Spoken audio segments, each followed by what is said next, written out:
శ్రీగురుభ్యో నమః. శ్రీకృష్ణాయ పరమాత్మనే నమః.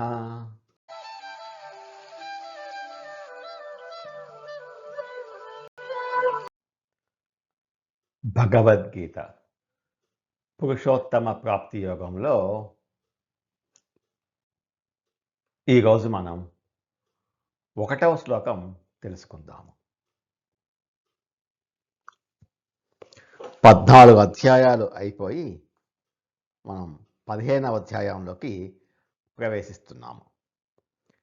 ఈ అధ్యాయానికి ఒక నమస్కారం చేసుకోవాలి. 20 శ్లోకాలతో చిన్న అధ్యాయం ఇది. గంగ ఎక్కడైనా గొప్పదే కానీ కాశీ దగ్గర, ప్రయాగ దగ్గర గొప్పది అంటాం. అలాగే భగవద్గీతలో ప్రతి అధ్యాయము దేనికదే గొప్పది. కానీ ఈ పురుషోత్తమ ప్రాప్తి యోగం అనే అధ్యాయం చాలా గొప్పది. ఈ అధ్యాయానికి జ్ఞానేశ్వర్ అనే ఆయన కలశ అధ్యాయము అని పేరు పెట్టారు. ఆలయం లోపలికి వెళ్ళేటప్పుడు గోపురానికి, దాని పైన ఉన్న కలశాలకు నమస్కారం చేస్తే ఆ దేవాలయంలో ఉన్న దేవతా శక్తి అంతా మనలో ప్రవేశిస్తుంది అని మనం గోపురానికి నమస్కారం చేస్తాం. అలాగా భగవద్గీత అనే భవనంలో గోపురం వంటిది ఈ అధ్యాయం అని అంటారు జ్ఞానేశ్వర్ మహారాజు గారు. ఈ అధ్యాయం పేరు పురుషోత్తమ ప్రాప్తి యోగం, ఇంకో పేరు పురుషోత్తమ యోగం, ఇంకో పేరు ప్రసాద యోగం అని కూడా అంటారు. ఈ అధ్యాయాన్ని పారాయణ చేస్తే అన్నశుద్ధి ఏర్పడుతుందిట. అన్నం సంపాదించి వండేటప్పుడు మనం అనేక దోషాలు ఉంటాయి, అనేక దోషాలు చేస్తాం. అలాంటి దోషాలు నైవేద్యం వల్ల పోతాయి. దాన్ని ప్రసాదంగా తీసుకుంటే మన లోపల ఉన్న దోషాలు కూడా పోతాయి. అన్నప్రసాద వితరణ సమయంలో, అలాగే అన్నప్రసాదాన్ని తయారు చేసేటప్పుడు ఈ అధ్యాయాన్ని పారాయణ చేస్తుంటారు. భుజించేటప్పుడు ఈ అధ్యాయాన్ని వింటూ భుజిస్తే అన్నం అమృతం అవుతుంది అంటారు. ఆ బ్రహ్మము యొక్క తత్వ ఆవిష్కరణ ఈ అధ్యాయంలో జరుగుతుంది. ఇంతకు ముందు అధ్యాయంలో జ్ఞానులకు అయినా కర్ములకు అయినా జ్ఞానఫలము కర్మఫలము ఇచ్చేది నేనే అని స్వామి అన్నారు. ఇద్దరికీ భక్తి ఉండాల్సిందే.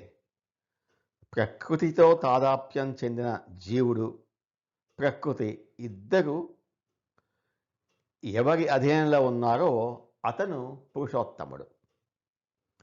పొందాల్సింది ఆయన్నే కాబట్టి దీన్ని పురుషోత్తమ ప్రాప్తి యోగము అన్నారు. ఈ పొందటం 2 విధాలు. ఒకటి అప్రాప్త రూప ప్రాప్తి, రెండోది ప్రాప్త రూప ప్రాప్తి. అప్రాప్త రూప ప్రాప్తి అంటే అంతవరకు పొందని దానిని పొందుట, అప్రాప్త రూప ప్రాప్తి. ప్రాప్త రూప ప్రాప్తి అంటే పొందిన దాన్నే పొందుట. అప్రాప్త రూప ప్రాప్తి అంటే ఒక వస్తువు మన దగ్గర లేదు అనుకున్నాం, చాలా కష్టపడి తెచ్చుకున్నాం, అది అప్రాప్త రూప ప్రాప్తి. ఉదాహరణకు ఒక టీవీ, ఒక ఐఫోను, ఇటువంటివి. అన్ని ప్రాపంచిక సుఖాలు అప్రాప్త రూప ప్రాప్తి. అవి పొందటం కోసం కర్మలు చేస్తున్నాం, కర్మ ఫలితం అనుభవిస్తున్నాం. కాబట్టి కర్మయోగం యొక్క ఫలితాలు అప్రాప్త రూప ప్రాప్తి అనుకోవచ్చు. కానీ భక్తి యోగము, జ్ఞానయోగం యొక్క ఫలితం ప్రాప్త రూప ప్రాప్తి, ఉన్నదాన్నే పొందటం. ఉన్నదాన్నే పొందటం అంటే ఉదాహరణకి ఒక ఆమెకు నగ పోయింది, పొద్దుటి నుంచి వెతుకుతోంది. అందరూ కలిసి వెతుకుతున్నారు. ఆమెకి చెమటలు పడుతోంది, భయం కలుగుతోంది. నగ చూశారా, నగ చూశారా అని అందరినీ అడుగుతోంది. అందరి మీద ఆమెకు అనుమానం కలుగుతోంది. ఇలాగా ఎన్నో వికారాలు కలుగుతోంది ఆమెకు. కొన్ని గంటలు గడిచాయి. ఒకళ్ళు ఎవరో, ఏంటమ్మా నీ వస్త్రం కింద ఏదో మెరుస్తోంది చూడు అంటే అక్కడ చూసుకుంది. అక్కడ నగ ఉంది. అంత టెన్షను, అంత ఆందోళన పోయింది. ఎందువల్ల? నగ రావడం వల్ల కాదు, అక్కడ ఉన్న నగను గుర్తించడం వల్ల. ఇది ప్రాప్తరూప ప్రాప్తి. అక్కడే ఉంది, తెలియలేదు. తెలియకపోవటం వల్ల అన్ని వికారాలు వచ్చాయి. చెమటలు పట్టింది, టెన్షన్ పడింది, బీపీ పెరిగింది. ఇలాగా అక్కడే ఉన్నది తెలియకపోవటం వల్ల కొన్ని గంటలు ప్రయాసపడింది ఆమె. అక్కడే ఉన్న స్వస్వరూప అంటే ఆత్మ తెలియకపోవటం వల్ల మనం ఎన్నో జన్మల కాలం వెతుకుతూనే ఉన్నాం, ప్రయాస పడుతూనే ఉన్నాం. మన లోపల ఉన్న ఆత్మను, మన చుట్టూ ఉన్న ఆత్మను గుర్తిస్తే మోక్షం పొందుతాం. అన్నిటికంటే సులభమైనది మోక్షం పొందటం, పరమాత్మను పొందటం. అతి సులభమైన దాన్ని అతి క్లిష్టంగా మార్చుకున్నాం.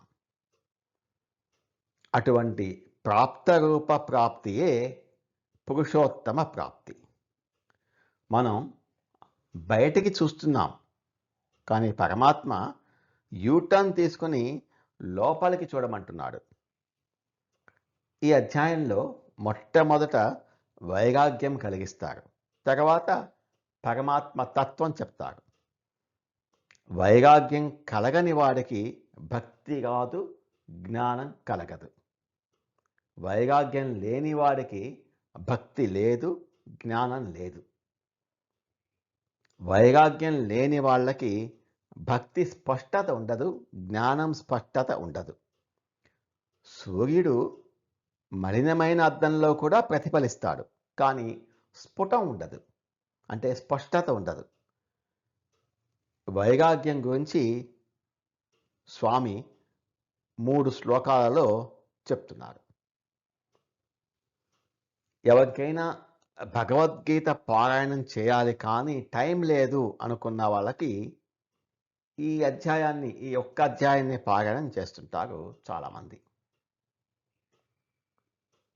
మొదటి శ్లోకం. శ్రీ భగవానువాచ ఊర్ధ్వమూలమదశాఖం అశ్వత్థం ప్రాహు అవ్యయం ఛందాంసి యస్య పర్ణాని యస్తం వేద స వేదవిత్. ఒక అద్భుతమైన విచిత్రమైన వృక్షం చెట్టు రూపంతో స్వామి వివరించడం ప్రారంభిస్తున్నారు. ఇది ఒక విచిత్రమైన చెట్టు. లోకంలో ఏ చెట్టుకైనా వేగులు భూమిలోకి కిందికి, కొమ్మలు ఆకాశంలోకి అంటే పైకి ఉంటాయి కదా. కానీ శ్రీకృష్ణ పరమాత్మ ఒక తలకిందుల చెట్టు గురించి చెబుతున్నారు. ఊర్ధ్వమూలం అధశాఖం, వేగులు పైకి, కొమ్మలు కిందకి. ఈ ప్రాపంచిక సంసారం అనే చెట్టుకు మూలం అంటే వేగులు, రూట్స్ ఆ పరమాత్మ. ఆయన అన్నింటికంటే పైన సర్వోన్నత స్థానంలో ఉన్నాడు. కాబట్టి ఈ చెట్టు వేగులు పైకి ఉన్నాయి. ఆ పరమాత్మ అనే వేగు నుండి పుట్టిన బ్రహ్మ, దేవతలు, మనుషులు, జంతువులు మరియు ఈ ప్రకృతి అంతా కిందికి అంటే భూలోకం వైపుకు వ్యాపించి ఉంది. అశ్వత్థం ప్రాహు అవ్యయం, నాశనం లేని అశ్వత్థ వృక్షం.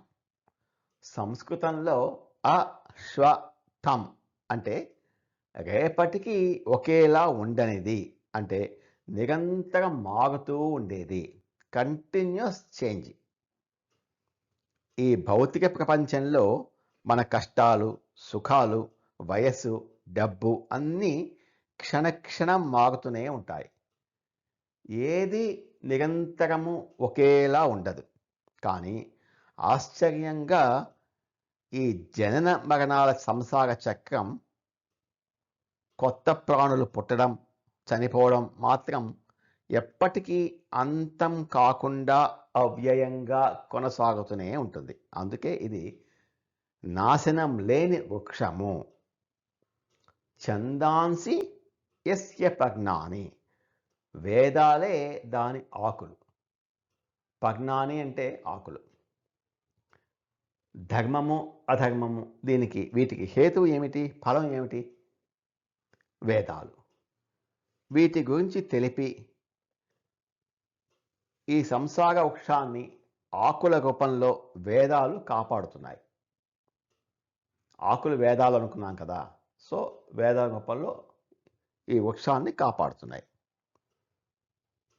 ఒక చెట్టుకు ఆకులు ఎంత శోభని, అందాన్ని ఇస్తాయో, పచ్చగా కనిపిస్తాయో, అలాగా వేదాలలో కర్మకాండలలో ఉన్నటువంటి యజ్ఞాలు చేయండి, పూజలు చేయండి, మీకు స్వర్గ సుఖాలు, సంపదలు వస్తాయి అని తెలుపుతూ వేదాలు ఈ సంసార వృక్షాన్ని ఆకుల్లాగా ఆకర్షణీయంగా చూపిస్తున్నాయి. అందమైన ఆకులను, సుఖాలను చూసి మనుషులు ఈ చెట్టును వదిలిపెట్టలేక ఈ సంసారం పట్ల మరింత వ్యామోహం చెందుతున్నారు, వ్యామోహం పెంచుకుంటున్నారు. యహ తం వేద స వేదవిత్. ఈ సంసార వృక్షము యొక్క తత్వాన్ని మూలసహితంగా తెలిసినవాడు నిజంగా వేదార్థములను తెలుసుకున్నవాడు. సమూలంగా వేదంతో కూడా సంసార వృక్షాన్ని తెలుసుకున్నవాడు వేదం తెలిసినవాడు. ఈ సమూలమైన సంసారం వృక్షం తప్ప తెలుసుకోవాల్సింది ఇంకేమీ లేదు. కాబట్టి వేదార్థం తెలిసినవాడు సర్వజ్ఞుడు. ఈ విధంగా సమూల సంసార వృక్ష జ్ఞానాన్ని స్తుతిస్తున్నారు స్వామి. ఊర్ధ్వమూలమదః శాఖం అశ్వత్థం ప్రాహురవ్యయం ఛందాంసి యస్య పర్ణాని యస్తం వేద స వేదవిత్. వేర్లు పైకి, కొమ్మలు కిందికి వ్యాపించి ఉన్న ఒక అశ్వత్థ వృక్షము, రావి చెట్టు ఉందని, దానికి నాశనం లేదని పెద్దలు చెబుతారు. వేదమంత్రాలే ఈ చెట్టుకు ఆకులు. ఈ సంసార వృక్షం యొక్క రహస్యాన్ని పూర్తిగా తెలుసుకున్నవాడే అసలైన వేదాలను తెలిసిన జ్ఞాని అవుతాడు అని అంటున్నారు శ్రీ భగవానుడు. నమో భగవతే వాసుదేవాయ. ఏతత్ ఫలం శ్రీకృష్ణార్పణమస్తు. స్వస్తి.